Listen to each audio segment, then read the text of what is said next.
Let's compare kinetic energies in a two-particle, one-dimensional collision in different reference frames.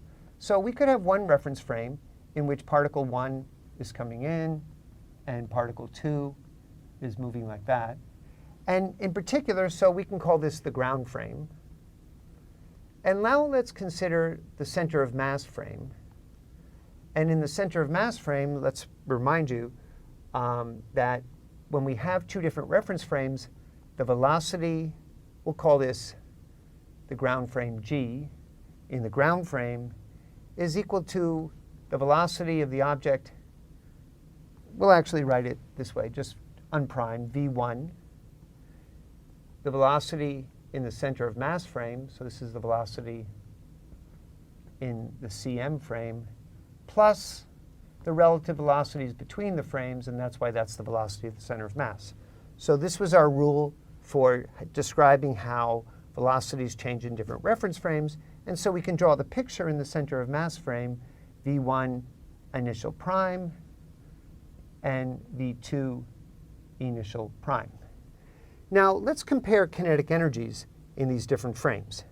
So we know that the kinetic energy in the center of mass frame is just 1/2 m1 v1 initial squared prime, put the prime there, plus 1/2 2 initial prime squared.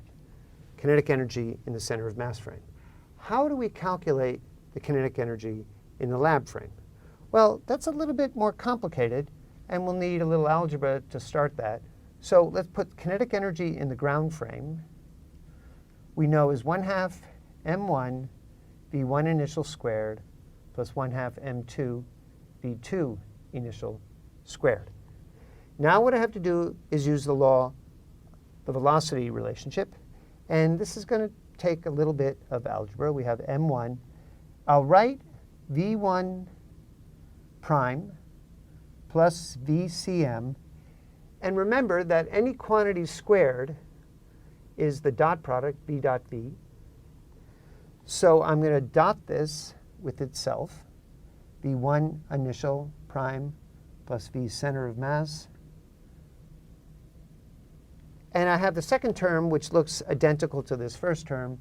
I'll write it all the way down here, 1/2 m2 v2 initial prime plus vcm, vector dot scalar dot product of v2 initial prime plus vcm. Now, when you take a dot product, remember there's four terms here. There's v1 prime dot v1 prime, which is just v1 prime squared. There's v center of mass dot v center of mass. So that's v center of mass squared. And then there's the cross term. And because they're identical, there's a factor of 2. And it will be repeated below. So the kinetic energy in the ground frame is 1/2 m1. So we'll take v1i prime dotted with itself. That's v1i prime squared. We have the cross term, which is a factor of 2, which will cancel this. So the cross term is m1. That canceled the factor of 2. v1i prime dot vcm plus the vcm with itself. So that's 1/2 m1 vcm squared.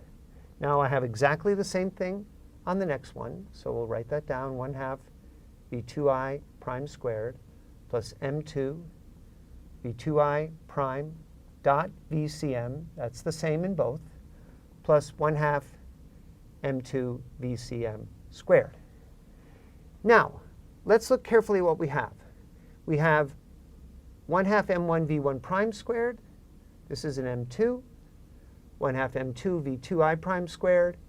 So we have 1/2 m1 v1i prime squared plus 1/2 m2 v2i prime squared. And you're already noticing that's the kinetic energy in the center of mass frame. We have the total mass, 1/2 m1 plus m2 vcm squared. I can just put a little check to show which terms I've done so far. And now here's the interesting one. We have m1 v1 I prime plus m2 v2I prime dot VCM. That represents this term and this term added together. But recall that the center of mass reference frame is defined by the condition that the total momentum in that frame is 0.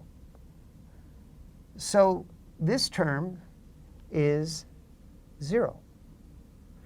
And thus we get that the kinetic energy in the ground frame is equal to the kinetic energy in the center of mass frame plus 1/2 m1 plus m2 times VCM squared.